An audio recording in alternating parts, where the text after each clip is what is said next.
Hello guys. तो बेटा actual में क्या हुआ था, लास्ट वाली क्लास सडनली बंद हो गई थी। ठीक है, काफ़ी बच्चों के मैसेज भी आए थे, सर लास्ट वाली क्लास अचानक से बंद हो गई है, आप कुछ बताने वाले थे। हाँ, मैं कुछ बता रहा था। एक्चुअल में क्या था, मोबाइल के अंदर अचानक से रिकॉर्डिंग बंद हो गई थी वो। ठीक है, तो मुझे लगा इतनी देर की रिकॉर्डिंग है पूरा वेस्ट हो जाएगा और दूसरा पार्ट ऐड करने से अच्छा है कि नेक्स्ट क्लास में बता ही दूंगा मैं, कोई प्रॉब्लम नहीं है, क्योंकि जो भी रेगुलर पढ़ रहा है उसको तो पता है कि नेक्स्ट क्लास आने वाली है। ठीक है, तो क्या बता रहा था उसके लिए मैं एक काम करता हूँ, लास्ट वाली क्लास में जहाँ मैंने छोड़ा था मैं 5 मिनट का रिवीजन भी ले लेता हूँ। ठीक है, जिससे कि क्या बताने वाला था आपको एग्जैक्टली पता लग जाएगा। ठीक है, तो हम कर रहे थे, प्रूव कर रहे थे exterior angle equal to sum of opposite to interior angle. तो मैंने कहा था कि मान लीजिए हमारे पास एक ट्राइंगल है। बेटा हो सकता है कि इस टाइम थोड़ा सा एंगल में अलग लिख दूँ, कोई बात नहीं, आपको कंसेप्ट समझना है। ठीक है, हम इधर रट तो रहे नहीं है कि हमें पता है कि हाँ भाई ए बी सी डी की जगह पे ए बी सी डी ही हो, 1 2 की जगह 1 2 ही हो। ठीक है, वरना हम कर ही नहीं पाएंगे। तो मैंने मान लो एंगल 1 है और ये एंगल 2 है। ठीक है, हमें प्रूव करना है कि जो कंप्लीट एक्सटीरियर एंगल है ये वाला, ये इन दोनों अपोजिट के इक्वल होगा, इनके सम के। दैट मीन्स आपको प्रूव क्या करना है, मैं थोड़ा शॉर्ट में बता रहा हूँ। ठीक है, हमें प्रूव करना है ये angle A C D, exterior angle A C D equal to angle 1 plus angle 2। ठीक है, फिर हमने क्या किया था, मैंने कहा था बेटा इसके एक पैरेलल लाइन ड्रॉ करो। तो आपने इसके एक पैरेलल लाइन ड्रॉ की, मान लेते हैं सी ई। ठीक है, दोनों लाइन क्या है, पैरेलल लाइन है। फिर मैंने कहा था देखो ये 2 एंगल्स में डिवाइड हो गया, कौन सा, एक एंगल तो ये बन गया और एक एंगल ये बन गया। फिर मैंने कहा था बेटा तो ये 2 पैरेलल लाइन है, तो आपको ये वाली जेड वाली शेप दिख रही होगी, देखिए जेड वाली शेप। इसका मतलब दोनों क्या है, ये ऑल्टरनेट इंटीरियर हैं। इसका मैंने इसको एंगल मान लो 3 है और ये एंगल 4 है फॉर एग्जांपल। ठीक है, तो ये दोनों एंगल क्या होंगे, आपस में ऑल्टरनेट इंटीरियर होंगे, इक्वल होंगे। ठीक है, तो आप लिखोगे angle 1 equal to angle 3 by alternate interior. कल वाली चीज़ कंटिन्यू बता रहा हूँ, ठीक है ना, कल जहाँ बंद हुआ था, लेकिन एकदम से सिर्फ वही पॉइंट तो नहीं बोल सकता मैं। ठीक है, तो ये दोनों ऑल्टरनेट इंटीरियर। फिर मैंने कहा था ये दोनों पैरेलल हैं, तो ये दोनों करस्पॉन्डिंग एंगल है। क्या है दोनों एंगल, ये करस्पॉन्डिंग एंगल है। That means angle 2 equal to angle 4 होगा, वाई करस्पॉन्डिंग एंगल। ठीक है, फिर मैंने कहा था बेटा ये इक्वेशन नंबर 1 है, ये इक्वेशन नंबर 2 है, इन दोनों को ऐड कर दो। क्या कर दो, 1 में 2 को ऐड कर दो। ऐड करने का तरीका मैंने बताया था कि LHS वाले पार्ट में LHS वाला पार्ट ऐड हो जाएगा और RHS वाले में RHS वाला पार्ट ऐड हो जाएगा। That means angle 1 plus angle 2 equal to angle 3 plus angle 4। भाई एंगल 1 और एंगल 2 ऐड हो जाएंगे आपस में। ठीक है, और 3 और 4 ऐड हो जाएंगे क्योंकि हम ऐड कर रहे हैं।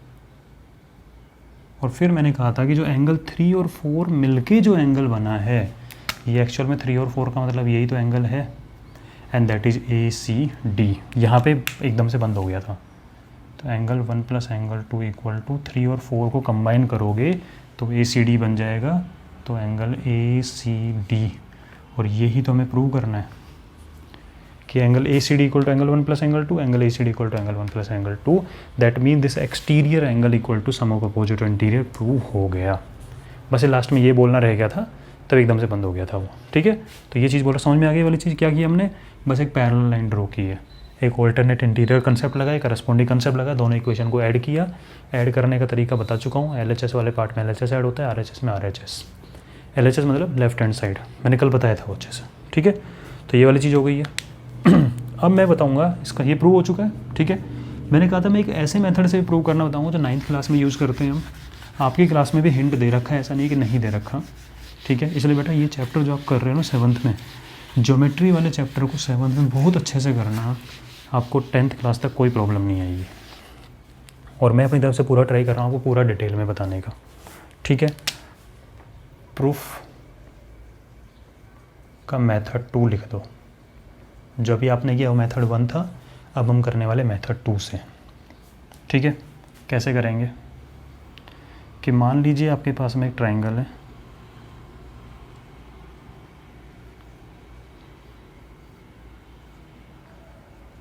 ठीक है, let we have a triangle ABC जिसमें BC को एक्सटेंड कर रखा है D तक। ठीक है, और आपको प्रूव करना है this exterior angle is equal to sum of opposite to interior angle. तो let we have प्रूव वही करना है, मेथड अलग है और इम्पोर्टेंट है, समझना इसको। Let we have a triangle ABC, ठीक है, ये हो गया यहाँ तक। BC एक्सटेंडेड, BC को एक्सटेंड, जो भी होता है ना डायग्राम में सब कुछ लिखना होता है। BC extended till point D, BC को हमने पॉइंट D तक एक्सटेंड कर दिया। टू प्रूव, क्या प्रूव करना है कि एंगल ACD, ये काम करते हैं, एंगल ACD को छोटा सा फॉर्म में लिखते हैं, इसको एंगल 1 मान लिया, इसको एंगल 2 मान लिया, इसको एंगल 4 मान लेता हूँ, ठीक है। और जो अंदर वाला एंगल होगा ट्राइंगल का वो होगा एंगल 3। तो to prove this angle 4 is equal to sum of opposite to interior, यही होता है एंगल 1 प्लस एंगल 2। ये आपको प्रूव करना है कि exterior angle equal to sum of opposite to interior. बाजू वाले को छोड़ देते हैं अपन, क्वेश्चन तो अपन कर चुके ऑलरेडी वाले। तो ये आप एक बार नोट कर लो जल्दी से लाइन, फिर मैं बताता हूँ प्रूव कैसे करेंगे डिफरेंट वे में। भाई जो पहली बार वीडियो देख रहे हैं उसको बता देते हैं, यहाँ पे कंप्लीट सिलेबस चल रहा है, तो आप अपने और हाँ बेटा अपने फ्रेंड्स को बोलो कि यहाँ पे रेगुलर क्लासेस चल रही हैं, ठीक है। टाइमिंग इवनिंग की इसलिए रखी गई है क्लास की, ताकि जो भी बच्चे अपने स्कूल के अंदर पढ़ते हैं वो शाम के टाइम पे आके यहाँ से पढ़ सकें, ठीक है। इसलिए मॉर्निंग वाला स्लॉट नहीं रखा है मैंने। तो इसको एक बार नोट कर लो, हो गया। अब देखो प्रूव कैसे करें, बहुत सिंपल है, कैसे, और आपको आता है। हमें पता है sum of all interior angle of triangle is 180 degree, मालूम है। ये भी प्रूव करने वाले आज की क्लास में ही प्रूव करके बताऊंगा ये वाली चीज़। वैसे एक्टिविटी से, थ्योरम के वे में प्रूव करेंगे बाद में, कभी बता दूंगा। वैसे 9th क्लास में आता है थ्योरम के वे में प्रूव करना, ठीक है, बट हम एज एक्टिविटी करेंगे आज। हमें पता है we know that sum of all, नहीं पता उसको बता देता हूँ, किसी भी ट्राइंगल के ऑल 3 एंगल्स, अगर हम बात करें एंगल 1, एंगल 2, एंगल 3, इन तीनों का सम 180 डिग्री होता है, ठीक है। Sum of all interior angles of a triangle is equal to 180 degree, ठीक है। कैसा भी ट्राइंगल हो, चाहे राइट एंगल ट्राइंगल हो, तब भी इनके तीनों एंगल का सम क्या होगा, 180 होगा। चाहे इस तरीके से ट्राइंगल हो ऑब्ट्यूस, तब इन तीनों का सम क्या होगा, 180 डिग्री होगा। 180 डिग्री ही फिक्स होता है अंदर वालों का सम, ठीक है।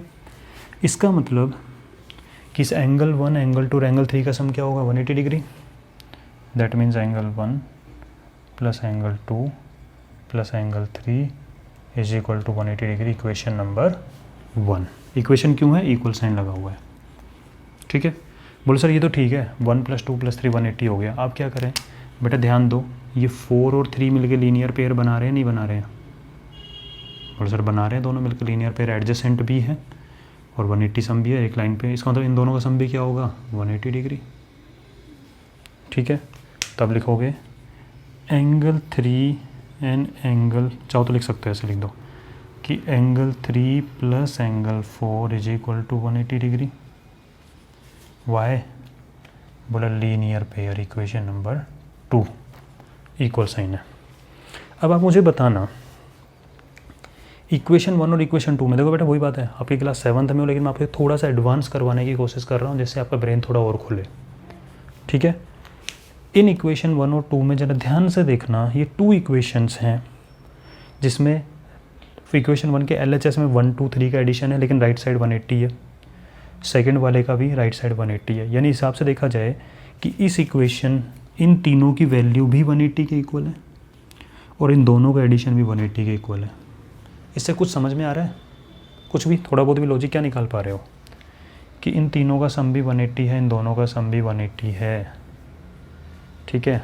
क्या निकल के आ रहा है, 180 इनका भी फ्रेंड हो गया, 180 इनका भी फ्रेंड हो गया, तो 180 दोनों का कॉमन फ्रेंड नहीं हो जाएगा, ठीक है। समझो, देखो आपको बच्चों की तरह समझाऊंगा चीज़, कि मान लो कोई एक पर्सन था, सेकंड पर्सन, थर्ड पर्सन है, ये दोनों आपस में फ्रेंड है, ये दोनों आपस में फ्रेंड है, तो कि धीरे धीरे ऐसा नहीं होता कि ये भी आपस में फ्रेंड हो जाते हैं। क्यों? क्योंकि इन दोनों कॉमन फ्रेंड है। तो क्या होगा, कभी ये बी के साथ में ए भी बैठा होगा, बात कर रहा होगा, बी के साथ सी बैठ के बात कर रहा होगा, हो सकता है कभी तीनों बैठ गए हों, तो कॉमन फ्रेंडशिप नहीं हो जाती इस तरीके से। तो वही वाली चीज़ है, 180 इनका भी फ्रेंड है, 180 इनका भी फ्रेंड है। इसका मतलब ये भी आपस में क्या होंगे, फ्रेंड होंगे। और अगर मैथमेटिकली बोलें तो इन तीनों का सम भी 180 आ रहा है, इन दोनों का सम भी 180 आ रहा है। इसका मतलब ये वाला पार्ट और ये वाला पार्ट क्या होगा, सेम होगा। और अगर और डीपली मैथमेटिक्स टर्म में ही बात करूँ ओनली, ठीक है, अगर मैथमेटिक्स टर्म में ही बात करूँ ओनली, तो एक लाइन बोल सकता हूँ मैं कि इन दोनों इक्वेशन का RHS क्या है, सेम। दोनों इक्वेशन की राइट हैंड साइड क्या है, same. That means LHS must be same. ये LHS भी क्या होगा, सेम होगा और होता है। RHS सेम है तो LHS भी क्या होगा, सेम होगा। ठीक है, तो फ्रॉम इक्वेशन 1 एंड 2, और चाहो तो देखो इस तरीके से और लिख कर दिखाता हूँ आपको, और तो सिंपल तरीके से। मैं इक्वेशन 1 को लिख रहा हूँ। इक्वेशन 1 का मतलब है 1 + 2 + 3 = 180 डिग्री। ठीक है, और 180 का मतलब ये भी तो है भाई। इस लाइन को आप दो तरह से पढ़ सकते हो, या तो 3 + 4 = 180 बोल दो, या फिर 180 = 3 + 4 बोल सकते हैं। तो 180 = 3 + 4, तो इसको मत पढ़ो, 180 = 3 + 4, 180 = 3 + 4 पढ़ सकते हैं। अब मुझे बताओ, ये इसके इक्वल है, ये भी इसके इक्वल है, तो क्या आपस में इक्वल नहीं होंगे? तो 180 ने अपना काम कर दिया, दोनों को मिला दिया। ठीक है, RHS सेम थे, LHS भी क्या हो गए, सेम हो गए। अब देखो एंगल 3 इधर भी, एंगल 3 इधर भी, ये कट जाएगा। क्यों कट जाएगा? जब आप एंगल 3 को इधर लेके आओगे तो माइनस का बन के आएगा। कैसे आएगा, सीखो, डायरेक्ट काटना भी सिखाऊंगा बाद में। बोले इक्वेशन की तरह सोल्व करो, लेकिन थोड़ा तरीके से, जितनी रिक्वायरमेंट है। एंगल 3 इधर बैठा हुआ है लेकिन पॉजिटिव है, इधर आएगा तो माइनस का बन के आएगा, और उधर एंगल 4 रहने दो। 3 - 3 0, एंगल 3 - 3 सेम चीज़ है, 0। तो यहाँ बन गया 1 + 2 और 4, और हो गया हमारा प्रूफ। थोड़ा सा एक्स्ट्रा चीज़ें हैं, ठीक है, लेकिन समझ में हमें आ जाएगा। था, मुझे उम्मीद है कि 7th क्लास के बच्चे भी पढ़ सकते हैं इस चीज़ को, मैंने बता दिया है। कुछ नहीं किया बेटा, एक लीनियर पेयर लगाया, ठीक है, तो 3 + 4 80, 180 हो गया। एक एंगल सम प्रॉपर्टी लगाई ट्राइंगल की, तो 1 + 2 + 3 180 हो गया। दोनों 180 की इक्वल है, दोनों आपस में भी क्या होंगे, इक्वल होंगे। रखो, 3 से 3 कट गया, 4 = 1 + 2 आ गया। समझ गए? तो सिंपल सा तरीका है। तो ये हो गया आपका एक्सटीरियर एंगल का प्रूव करना 2 मेथड्स से। ठीक है, अब आपको नेक्स्ट प्रॉपर्टी बताता हूँ।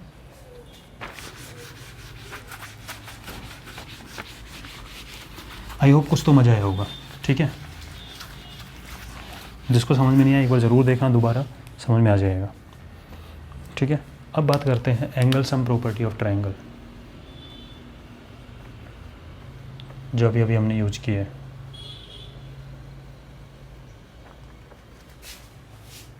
और ये आज आपको एक्टिविटी भी करनी है घर पे बैठ के। ठीक है, प्रॉपर्टी क्या है? Sum of all interior angles of a triangle is equal to 180 degree. That means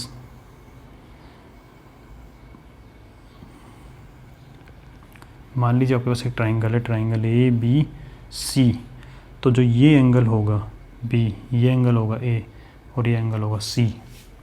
तो angle A plus angle B plus angle C, इन तीनों का सम होता है 180 डिग्री।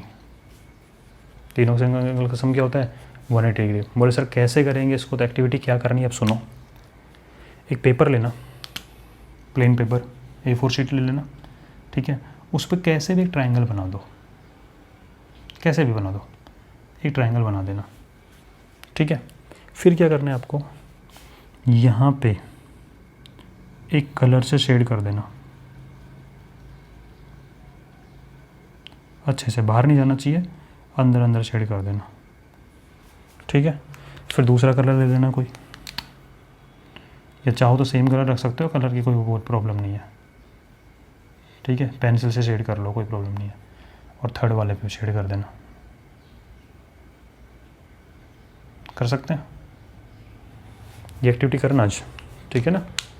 हाँ जी, फिर क्या करना है आपको, चाहो तो कैंची ले सकते हो, सीजर ले लेना, या फिर हाथ का यूज़ कर सकते हो, ठीक है।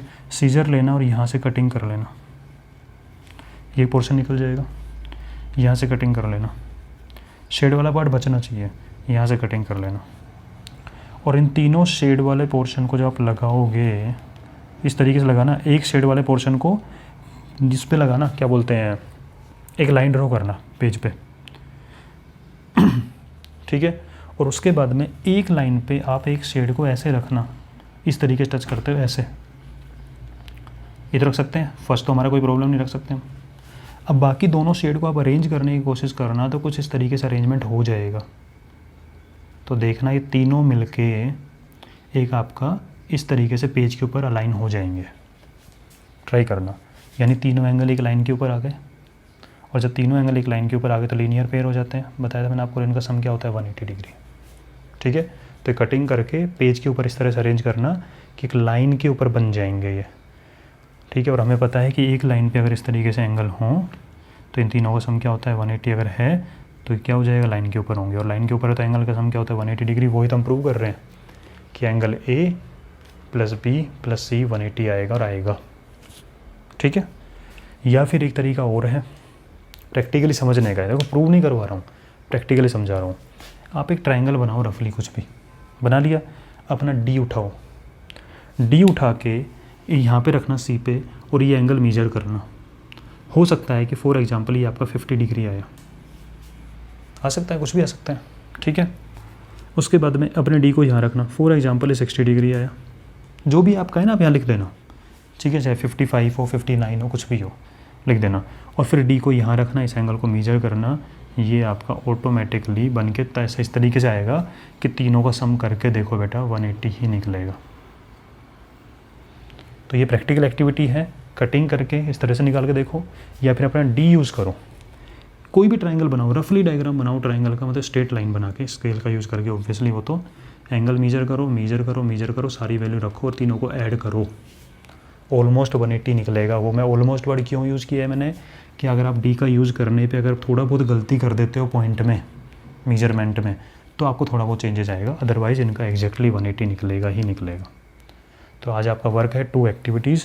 इन एक्टिविटीज़ का यूज़ करके आपको ये समझना है कि sum of all interior angle of triangle 180 होता है। डी वाली भी करनी है, ये वाली भी करनी है, समझ गए। अब मैं आपको एक एग्जांपल बताता हूँ कि इस प्रॉपर्टी का यूज़ कैसे होता है। इसको नोट कर लो एक बार, किस तरीके से करना है, समझ में आ गया किस तरीके से करना है, ठीक है। तो एक एग्जांपल लेके आता हूँ आपके सामने, उसको करेंगे अभी।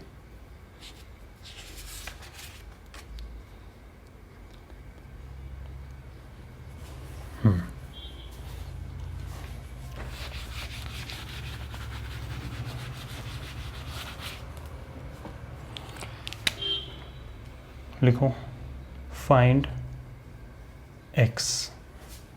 मान लीजिए कि आपके पास एक ट्रायंगल है, ए बी सी, ये दे रखा है मैंने 60 डिग्री, ये दे रखा है मैंने 55 डिग्री, और ये मैंने बोला एक्स, और एक्स फाइंड करो। क्या फाइंड करना है, एक्स। चलो मैं आपको 30 सेकंड देता हूँ, जल्दी जल्दी निकालो।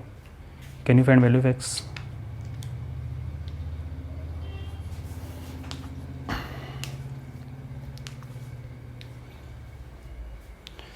जल्दी करो, एक क्वेश्चन और कराऊंगा, फिर आज की क्लास ख़त्म करेंगे।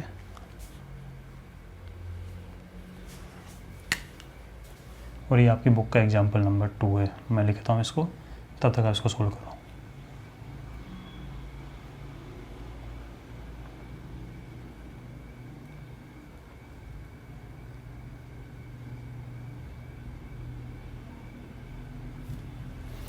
हाँ बेटा जी, फटाफट कीजिए इसको।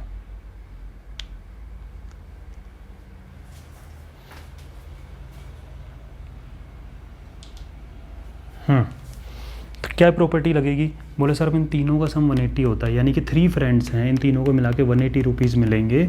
मुझे इसके रुपीज़ पता है, इसके रुपीज़ पता है, इसके नहीं पता, तो कैसे निकालोगे? बोले सर इन तीनों को ऐड करेंगे, 180 के इक्वल रख देंगे, या फिर 180 में से इन तीनों को, दोनों का एडिशन को सब्ट्रैक्ट कर देंगे। तो आप लिखोगे sum of all interior angles of triangle is equal to 180 degree. That means this x plus 55 plus 60 equal to 180. That means this x plus 115 equal to 180. That means x equal to 180 और 115 उधर जाएगा तो minus का हो जाएगा. That means x equal to 65 degree. ठीक है, 60 70 80. तो x को अगर आप 65 रखोगे तो चेक कर लो ज़रा एक बार, तीनों का सम 180 आएगा ही आएगा. ठीक है, so this is how we find unknown value by writing this property. Sum of all interior angle is 180 degree of triangle. ठीक है, इसको नोट कर लो बेटा. अब आप इसमें निकालो P की वैल्यू, एंगल P की वैल्यू कितनी होगी, जल्दी निकालो. चाहो तो P को X मान लेना, P को P मान लेना, कोई प्रॉब्लम नहीं है. ठीक है, इसको नोट करो और P की वैल्यू फाइंड करो and you have 1 minute. This is 47 degree, this is 52 degree. Find angle P.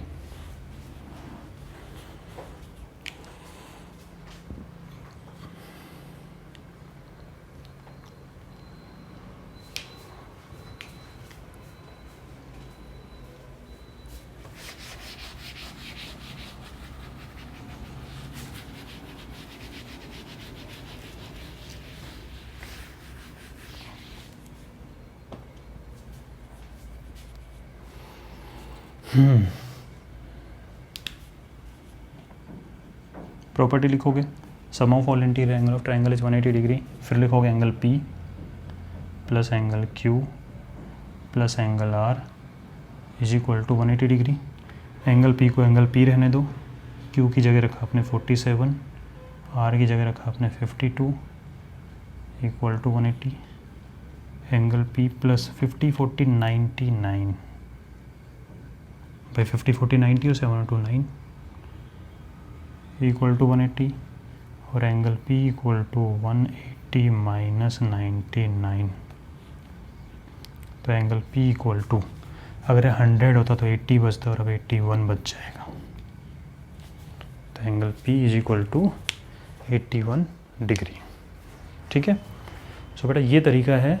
This is how we apply this property. I hope आपको एक्सटीरियर एंगल के दोनों प्रूव वाले मेथड आ गए होंगे, उनको समझना अच्छे मेथड है. ठीक है, आपको अगर वो अभी समझ में आ रहे हैं तो आपको बड़ी क्लासेस में कोई प्रॉब्लम नहीं आएगी.